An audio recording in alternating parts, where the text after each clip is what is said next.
Bueno, para acabar esta visión de las funciones reales de variable vectorial, las peculiaridades que tienen, aunque la problemática, como he dicho ya varias veces, es la misma que las funciones reales de variable real, pero con un lenguaje un poco diferente, pues vamos a ver una función más de estas que van de R2 a R.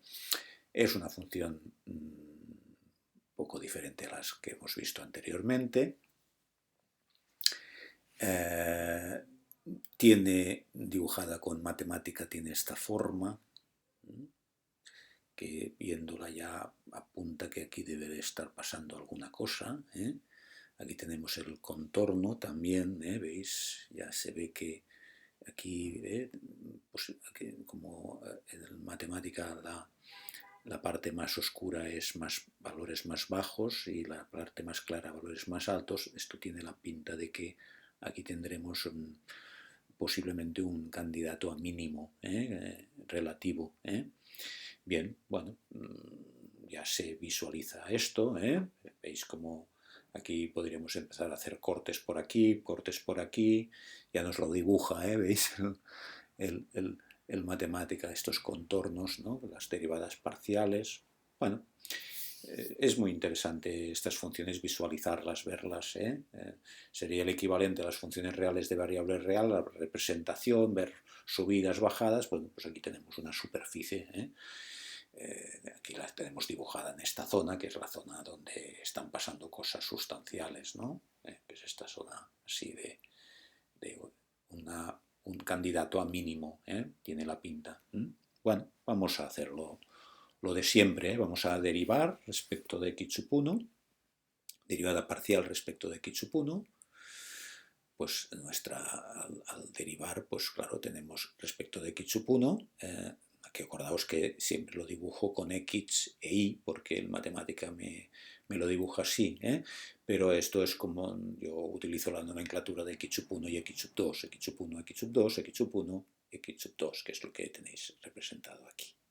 Pero bueno, esto no tiene que representar ninguna dificultad, ni mucho menos. Bien, al derivar respecto de x sub 1 me queda pues 2x sub 1. El x sub 1 por x sub 2 al derivar me queda la constante x sub 2 y todo lo demás se me va, claro, al derivar respecto de x sub 1 esto es una constante, se me hace 0. Esto es una constante, se hace 0. Y esto, al derivarlo, me queda, respecto de x sub 1, me queda 1. Aquí me queda x sub 2 y aquí me queda 2x sub 1, que es lo que veis aquí. Al derivar respecto de x sub 2, lo mismo. Ahora es, al derivar respecto de x sub 2, tengo que esto es una constante, se me hace 0, me queda 2 por x sub 2, aquí me queda x sub 1, que es la constante que multiplica a esta variable que estoy derivando respecto a ella, esto es 0 y esto es 1. Y por eso tengo esta derivada parcial respecto de x sub 2. Estas funciones, fijaos que me están diciendo que si yo miro, si yo hago cortes, bueno, esto ya lo puedo ver de aquí, si hago cortes desde x sub 1, cortes así, si hago desde x sub 2, las derivadas parciales son cortes hechos así. ¿De qué depende la derivada? Los cambios, ¿no? Las subidas y bajadas dependen de las dos variables, dependen de x sub 2, de dónde estemos. O sea, cuando yo miro así, no es lo mismo si estoy aquí con una x sub 2, una y, de menos 4, que si estoy aquí, que es una x sub 2 de 2. Cambia, el perfil cambia. Pero no solamente depende de x sub 2, como veíamos en la función 38, que solamente dependía de dónde realizaba el corte porque la pendiente era constante. No, aquí depende también de x sub 1. No es lo mismo estar aquí, que estar aquí, que estar aquí, que estar en diferentes puntos. Esto va cambiando. Por lo tanto, podríamos dibujar el contorno de la función, derivada parcial respecto de x sub 1. Podríamos dibujar el contorno que depende también de x sub 1, no solamente de x sub 2. ¿De acuerdo? Bien, Lo mismo para x sub 2, cortes en este sentido. Bien, ahora lo igualamos a 0 porque lo que buscamos es como siempre, como veíamos en las funciones reales de variable real, un punto que la derivada fuera 0, un punto donde haya un aspirante a ser mínimo, máximo, punto de silla. Bueno, pues yo lo que hago aquí es este sistema de ecuaciones con dos incógnitas, despejar la x sub 2 para igualarlo, y aquí tengo la igualación. Ahora elimino este 2, pasándolo aquí, multiplicándolo, menos 4x sub 1, menos 2, y me queda este término aquí. Y ahora despejo x sub 1, paso este término al otro lado, me queda más 3x sub 1, y este lo paso al otro lado y me queda, es positivo, me quedará menos 1. Paso aquí este menos 1, aquí pasa positivo y hace que este menos 2 pase a ser menos 1. Por lo tanto, x sub 1 es igual a menos 1/3. Sé que cuando x sub 1 es igual a menos 1/3, hay algún problema en esta vertical, en el menos 1/3, que estaría más o menos por aquí. Apunta que estará por aquí, ¿no? Claro, lógicamente.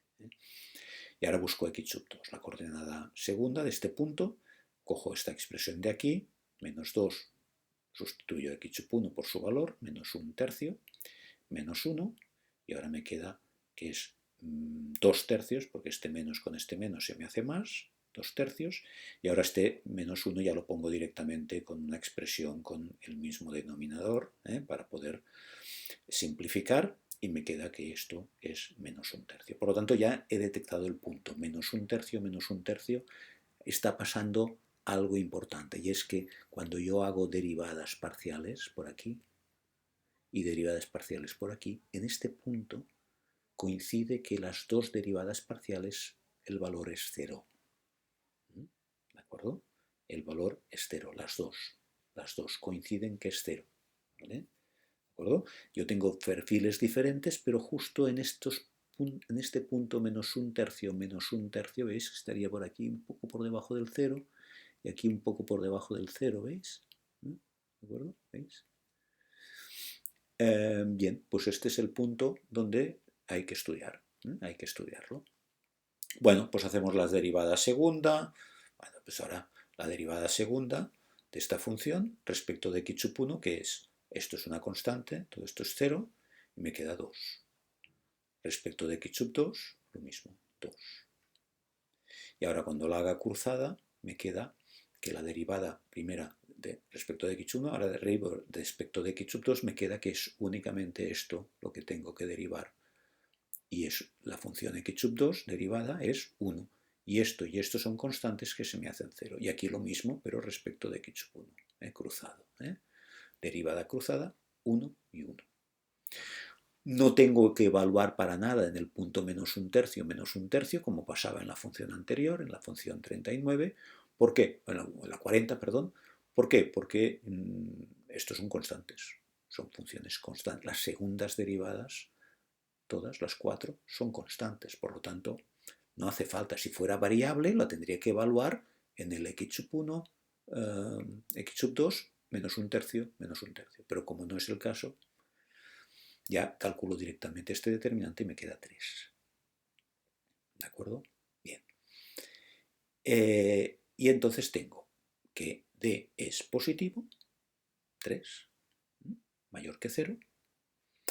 Tengo que la segunda derivada es positiva, respecto de x sub 1, también respecto de x sub 2, obviamente es mayor que 0.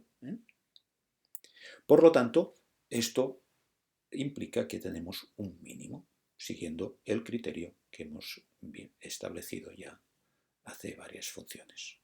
Estamos aquí. ¿De acuerdo? Estamos aquí. D positiva, 3. Primera derivada positiva, primera derivada. Segunda derivada parcial respecto de x sub 1, evaluada en el punto, pero es igual, siempre es positiva porque es 2.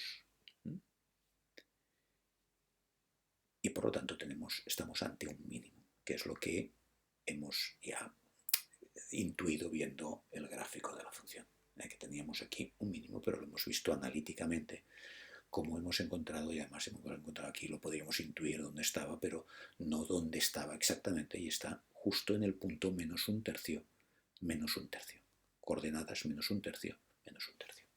¿De acuerdo? Bien, en la próxima lección lo que haremos es ver integrales, el concepto de integral definida, y bueno, con esto habremos visto un poco cuáles son las peculiaridades, como siempre estamos viendo. Cada tipo de función, cada familia de funciones tiene su lenguaje propio, tiene su lenguaje propio. Lo vimos aquí cuando hablábamos de los tipos de funciones que hemos ido viendo, ¿no? Las funciones reales de variable real, las funciones de Rn a Rm estrictamente lineales, con toda su problemática, matrices, etc. Ker de f, imagen de f, funciones complejas de variable compleja, vimos poca cosa, pero bueno, al menos planteamos un poco la problemática que despierta, que sobre todo el número i, el número imaginario, genera sorpresas inesperadas. Las series, como podéis ver, han sido un tipo de lenguaje muy diferente, un tipo de problemática muy diferente, y después estas funciones que estamos viendo que recuerdan mucho a estas de aquí, pero porque digamos, las cosas que estudiamos, las cosas que buscamos se parecen mucho a esto, que si el límite, que si la continuidad, que si la derivada, pero claro, enriquecida porque tenemos un dominio un poco más complicado. En nuestro caso hemos trabajado simplemente con R2, y en las próximas lecciones veremos pues, el tema de la integral, y con esto habremos visto diferentes familias de funciones y con su particular problemática. ¿De acuerdo? Bien, pues muchas gracias.